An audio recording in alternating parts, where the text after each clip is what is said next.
You may remember about a week or so ago, the devs revealed there was going to be a new fractal coming with a challenge moat called the Sunqua Peak, and we got a little bit of scribbled on art to suggest what it would be like. Well, over this week, starting about 4 days ago, the devs have talked a lot about it. They've actually got like a whole week's worth of news going, which I now want to sum up to you guys as we move into Saturday here. So there has been a full-fledged trailer, there's been a live stream, and a blog post. Lots of information. Let me be clear, no real spoilers about the plot whatsoever. So there's plenty to speculate on and lots of little things that you might have missed.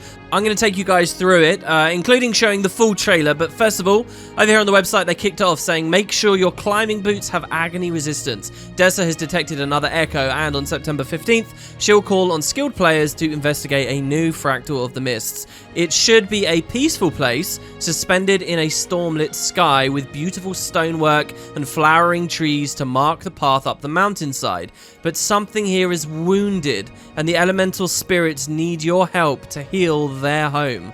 After proving their mastery of the fractal, advanced players will be able to tackle a more brutal version of the final fight in challenge mode. So let's pause there, because that sentence caused a little bit of discussion over the week that the devs then roundly settled on by the time the stream came out. So here, when we think of challenge modes, we think of a revamp to the entire thing. You get new, harder, yes, but updated versions the whole way through, and that's what's so exciting about it. If I think about the Nightmare challenge mode when I'm going through doing my dailies, Mama is an interesting boss, Syax is, and so is Enceladus. They're all fun in new ways, and you get that badass experience of the whole visuals of the fractal changing. Christ, that moment where you toggle on the moat with the creepy Harbinger guy, and there's the weird laugh, everything goes red, all the enemies die, and you experience like a totally different color palette as you go through. That's fantastic.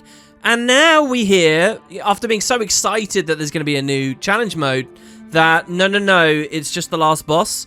Well, okay, so here's the clarification. The way that this fractal is structured is a little different to the other ones.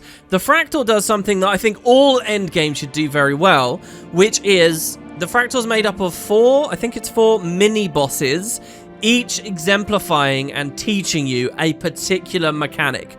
You won't beat the mini-boss unless you learn that mechanic. Then the final boss comes in and blends them all together. So the fractal is really structured around that last boss. And therefore, when it comes to adding a challenge mode, there's nothing really to do. They're tutorial bosses with those earlier ones. So this challenge mode is entirely a boss. When you trigger it, it gives you a portal that skips you to the ostensibly end, and then you have the fight, and that is the full experience.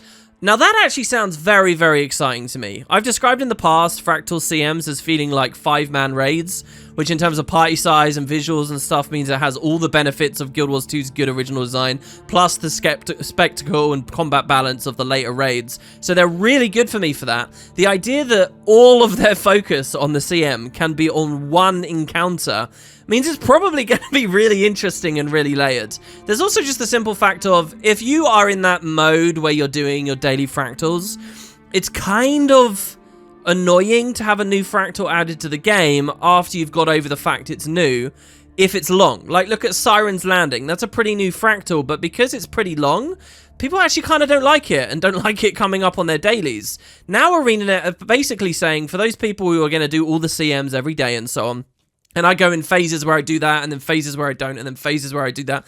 Well, they can easily add this on top of your current, like, rotation. It doesn't really matter so much that there's a new fractal to do, because it's quite a short, snappy one. In a way, people who are playing for the rewards and just kind of grinding through, and they're fairly immersed in that side of things, they like shorter fractals. And I've been saying for a long time that ArenaNet shouldn't be scared to do a shorter fractal if it means that they can put more of them out.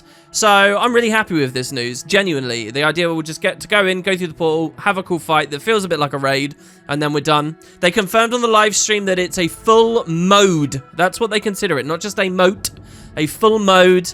And apparently, yeah, it does change the visuals. The whole idea of this fractal is there's a big storm around the mountain, and apparently the storm gets worse. So to me, I have to say, it's looking up.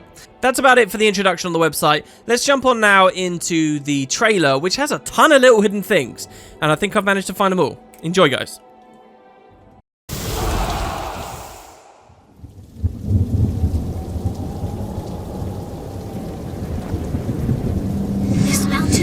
Structural balance is deeply disturbed. Please, you must hurry. I'll give you anything. My research didn't say anything about disembodied voices. Why are you even here? Go away. That feeling will drown you if you let it. I said leave! We won't let you drown. I warned you!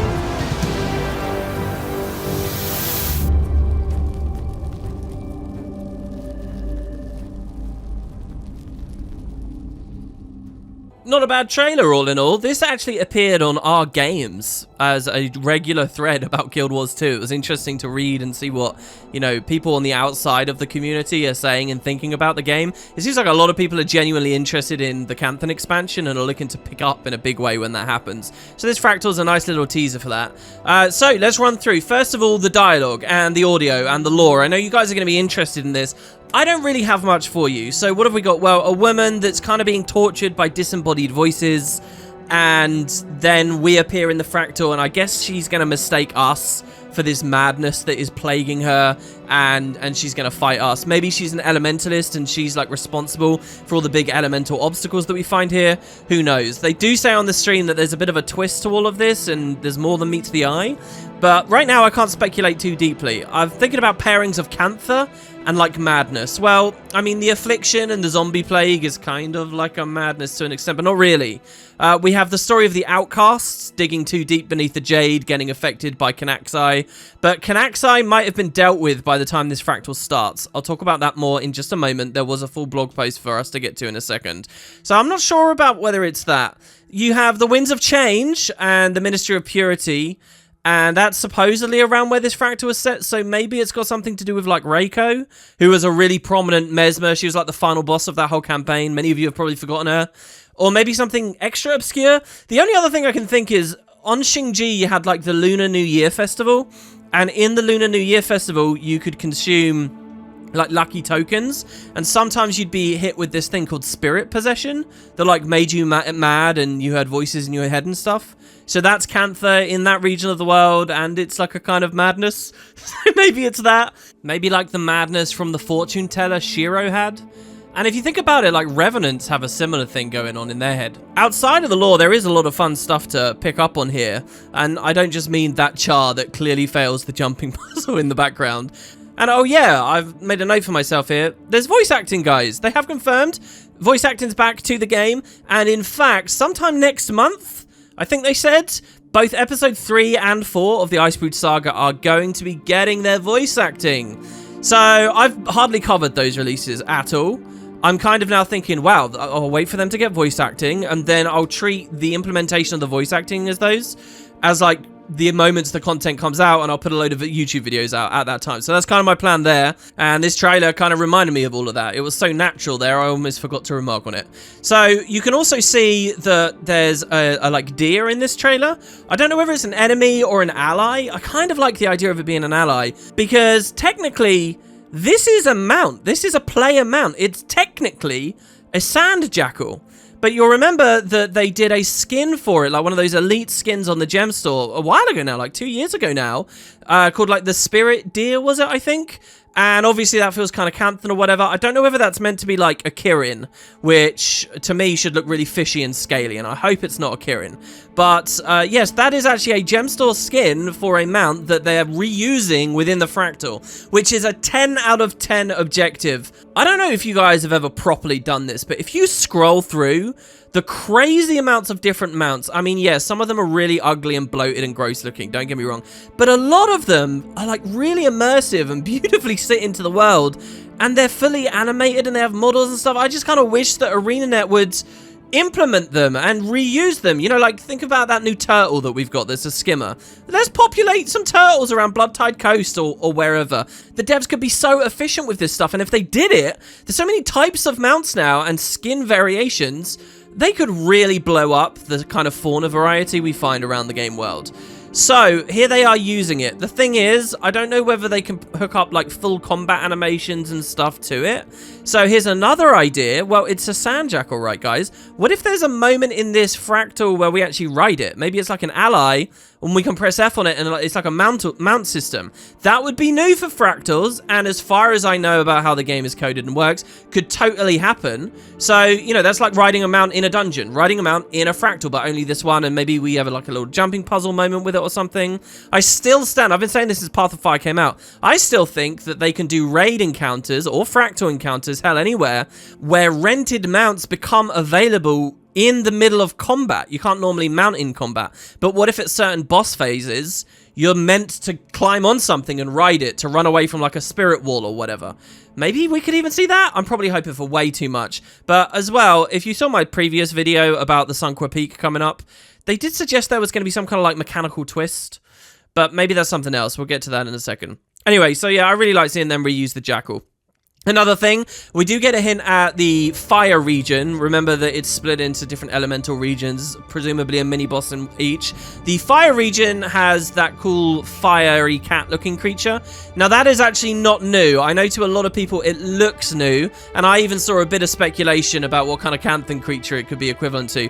That is a previously existing enemy. It's from Path of Fire, and you might not know it because it's a really rare enemy from Path of Fire, but they added at the time of the expansion a variety of elemental stalkers. There's a fire one, super rare. There's an aqua one, probably the most common, and an earth one as well. The fire one is really easy to find if you play the desert borderlands in World vs. World. And here's what's kind of amazing. The earth stalker only appears in World vs. World. Only! And it's like a unique texture and model. It's really crazy, honestly. The aqua one's probably most common because kind of rangers can get that one as a pet. Yeah, seriously, if you have the cheetah pet, the cheetah is an aqua stalker in terms of its skin. I don't know why, but yeah, so a bit of an obscure enemy. And again, this is like I mentioned with the gemstorm skin being repurposed. This is exactly what ArenaNet need to do. They need to look at their weird, lesser used assets and give them new life. Makes me very, very happy. So good stuff. Another really nice catch as well is the new weapon set. So by the end of the week, just today, they did a live stream and kind of talked more about this. But if you look very closely, there are purple fractal weapons in this trailer. So we've known that they were going to do a fractal weapon reskin for ages now. There was this concept art. Who remembers this? Well, it's being added. They're called abyssal fractal weapons. Presumably the whole set will be from here. Probably tied to the challenge moat in some way. The challenge moat itself, you need to do the achievements first. So, but they're there and they kind of show them off on the stream as well. A little bit of stream footage we'll see. Also, the kind of woman that features in this trailer, she's dual-wielding swords that look like really cool, like katana-y, like Canthan kind of swords. Those are not new either. They're the Quetzal sword / dagger, which is the same thing, just at different scales. I think that dates back to Heart of Thorns, but I don't think that the player's been able to acquire them yet. They're like some of these weird items. There's like a whole archive of strange items that could have been in the game, but aren't in the game. I was thinking of doing a video about that a while ago. But anyway, what might be even more interesting is if she isn't Ellie, she's dual-wielding swords. Is that a suggestion at sword offhand for Elementalist this coming expansion? You wouldn't be able to use it with the sword main hand from Weaver because they'd be separate elite specs, right? Right? But hey, it's an idea. And that's it really for the trailer. I think that there's more of a story in what is not shown. So this is supposed to be Cantha, right? Well, we don't see any of the interesting Canthan fauna that populated this region of the world in the original game. There's no mantids, okay? That's like a cool little insect that was all over Cantha. I would hope is in the expansion. Isn't here. There's no Kappa, the turtle creatures. I mean, they've got to do Kappa, right? They've got to. But not here. There's no Naga here. There's no Sinsali or Tengu of any kind here. There's no Oni here. So, why is that? I have to assume it's because none of that stuff's in there, because they've got a more constrained budget, because all of those assets haven't been built for the expansion. But in the live stream, they also do talk about how it's really important for them that when you play this fractal, you feel like you're in Cantha and you're excited that you've got a taste of it. But also, they don't want the fractal to contaminate your ability to have that exact same feeling when the expansion itself comes out. So what do I mean? They want you to be surprised and feel like you're in Cantha now, but they also want you to be surprised and feel like you're in Cantha later. So the two don't overlap. And that might be why, you know, there's less or different kind of stuff that we're seeing in this fractal, because they don't want it to ruin the expansion itself, if that makes sense. And I think that's a really, really nice, safe thing for them to do that justifies them kind of leaning back a bit. It does look Canthory. There's lots of nice little bits of architecture around, some of it curiously stony, but you know, it's very rocky and it's pretty much just a mountainside. So, and on that thought as well, you do see kind of a Canthan woman here. Like, her hair is exclusive hair that you can only pick in the Chinese client. Now, if you remember, I've done a video on playing Guild Wars 2 Chinese client, and I went through Character Creator there. They have totally different options in their Character Creator. Well, ArenaNet's brought one of those over for this fractal. If you remember when Path of Fire came out, we got a lot of really nice new hairstyles and dreads and things that had really, really good physics on them and just looked good. I'm guessing when the expansion comes out, we'll get that again, but none of that here in this fractal. So there you go, that's the trailer. Let's move on. I've talked loosely about the live stream now, but here's some of the extra details from it. First of all, I have to compliment the studio on the length of this stream. I actually made the same compliment several months ago. It's a nice quick stream. If you want to watch it and get all the details, you can do so in about 25 minutes. I actually watched it at an increased speed on YouTube. It was beautiful. A really, really nice, tight experience. I hope to see more just like that. So here's what the stream was. They ran through 2-manning it and using dev hacks so that they wouldn't have to, you know, struggle or anything. But they also crucially despawned all the creatures on the map. So if there are any Kappa and Naga and all that kind of stuff, they genuinely are here. Well, they were despawned, so we don't get to see them. They do not spoil 3 of the mini-bosses, nor the final boss, nor whatever the final boss becomes in the challenge mode. None of that stuff was shown.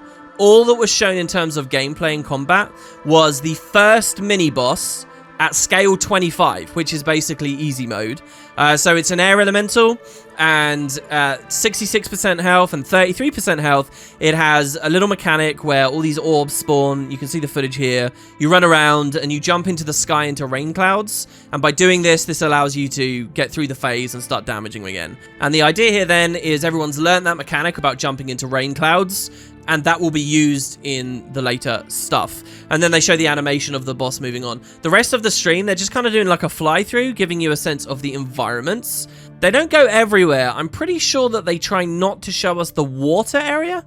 So there is a water area because it's elemental themed, and there's that section. I'm wondering whether this will be an opportunity for them to introduce some deep sea dragon stuff to us. Like maybe we see their minions or something. Now, they did do a blog post which says when it's set, and so the timeline doesn't kind of fit. But at the same time, it's fractals. And at the same time, you know, destroyers were active and moving around way before Primordus woke up. So maybe this is an early Canthan experience with that. I just kind of got the sense from the stream they really didn't want to show us that area. But they didn't want to show us a lot of stuff. Another subtle thing that we see here as well, because it's scale 25, that means that this is the new 100, guys. Easy mode is 25. Medium mode is 50, hard mode is 75, and expert mode is 100. So this is going to be the new challenge mode 100, and it's all dedicated to one boss. Now, I'm pretty excited about that, and this, I think as well, now that this is in the game, this is the last, like, duplicate fractal. Aren't there 25 unique islands now? Per tier? Maybe I'm wrong about that. Don't we need a few more before we get 25 per tier? In any case, it's slotted in there and everything kind of shuffles down as appropriate with that now. They keep saying that when you get to play, there's more going on than meets the eye, that there's fun surprises, and they actually kind of suggest that, you know, you play the fractal, you do the achievements unlock the boss, and the thing is you're supposed to be learning about the fractal's deeper story in the achievements. And that is unlocking the boss, so maybe I get a sense that this boss is going to be different in CM to its normal mode. Maybe in the normal mode you're fighting the woman, and in the other mode you're fighting whatever torments her. Hey, maybe it's something similar to what Saul was going through in the Bastion of the Penitent. Or maybe I'm just saying that because that's my favorite content they ever made. That's about it for the stream, except that they also confirmed the whole World Boss Rush event thing that they played with last year, went away, has just started coming back. They're doing one on fractals! Well done, ArenaNet. This is a very good move. So the idea is there'll be a global game-wide event where everyone is asked to do fractals to, like, push up the tiers on these cool rewards. I'm really excited about that, and it gets us one step closer to them maybe doing that for dungeons and stuff as well. And, you know, other older content that people are moving away from. That would be fantastic. So I want to close up reading their blog post, and I have a few choice quotes for you from the blog post. A lot of it's kind of behind the scenes stuff about what they do to develop a fractal, what pre-production looks like, what post-production looks like, and how everything kind of comes together. And while that stuff's interesting, I'll just leave a link in the description for you guys to click directly if you want to read those bits. Here's the stuff that was kind of insights into the future of the fractal. First of all, a bit about its setting and lore. They first of all say that maybe this was going to be set in the far future. They were considering, like, they knew they wanted to do a fractal encounter, but they didn't know at what time, where would be most compelling. Now, the idea of setting in the far future is a weird one because the devs have kind of said before that fractals are all in the past, and that has helped a lot with grounding fractal speculation, which is always a bit weird and a bit waffly and almost like tangential to actual Tyrian lore. But knowing that it vaguely represented stuff from the past, no matter how long ago, it was always the past, meant something. Here we hear they were even playing with the idea of it being in the future. We'd also heard, and I talked about in the previous video, about how originally this was going to be a mountain climbing experience as a part of the Ark story, but it didn't work there. They put it aside, and now we're going with it here. Also, by the way, in the stream, I never really got a sense that I was climbing a mountain much. If it was originally the whole idea was climb a mountain, I feel like that's kind of been lost at some point. And now instead we got this kind of stormy thing, which, by the way, they said that as you're exploring, keep your eyes on the sky, and the storm, like, changes based on where you move or how you move. I guess maybe there's different flavors of storm based on the elemental environment you're in, and then in the boss later, maybe that dynamically changes. So, on the setting precisely, they see this. We wanted a setting that would feel strangely familiar to players, something that bordered on the uncanny, as though you were traveling through a forgotten memory. Ideally, players should know where they are almost immediately, but still experience the wonder and awe of stepping into a new world for the first time. This led us to a time between the end of the storyline in Winds of Change and the start of Guild Wars 2, a period only briefly mentioned in the records of history, an era when Cantha was on the verge of radical transformation in the eyes of her citizens, and indeed the whole of Tyria. I don't know why, but it makes me really happy to read the words Winds of Change in 2020, like affecting modern decisions. Because to me, Winds of Change kind of feels like the forgotten child of all updates across the whole franchise. It was so brief, it feels like, and so few of us, I feel like, played it. And it's great to see that the devs know it and remember it and are even talking about it. So, you know, this is after Winds of Change, so the thing I said about Raiko before the Mesmer, it can't be her because she's kind of out of the picture. But maybe it's Xunrao, the really mysterious guy that never actually appeared in game. That would be interesting. I don't know what that whole madness whisper thing is, though. So, yeah, we're in a very, very strange period of time, and there's any number of things that they could play with, but it is between the two games. And then here they talk a bit about the final boss. They say it combines all the mechanics taught throughout Sunqua Peak into one epic encounter, so it made sense to start development there. When a new mechanic is needed to be tweaked or refined for the boss fight, those changes would propagate down to the rest of the fractal, and if that mechanic wasn't working out for any reason, we could safely cut it without needing to revisit and rethink other encounters. And they say, I hope you're able to find joy in playing through the Sunqua Peak, gather your allies, and set forth to bring peace to a place of turmoil. And for those seeking to take on the Harbingers challenge, remember, and I love the Harbingers coming back, Izzy, that's so cool. Together you are stronger than you could ever be alone. Never doubt that. So I find that last sentence really curious. The devs have consistently said that there's something mechanically a little bit different, a little bit interesting, a little bit new to learn. I think they're going to play with the idea of like splitting up. I think they're going to make us think, oh, we need to be apart from one another a lot. There'll be like spread out mechanics or something. But the truth is you need to ignore them. Like, if the story here is this woman's being manipulated by whispers, is the gameplay going to be us being deceived and led astray and manipulated to spread apart when we shouldn't? So that's what I think it is. So there you go. That's the Fractal. That's everything I got from the Sunqua Peak pre-release. It will be coming out. I will be giving you coverage on that. Hopefully a bit more news about that as we go forwards. And thanks very much for watching, guys. Before you leave, can I just point out, earlier today, I uploaded a video that you might have missed or just straight up disregarded of me playing a remake of Guild Wars 1. It's set in pre-Searing Ascalon.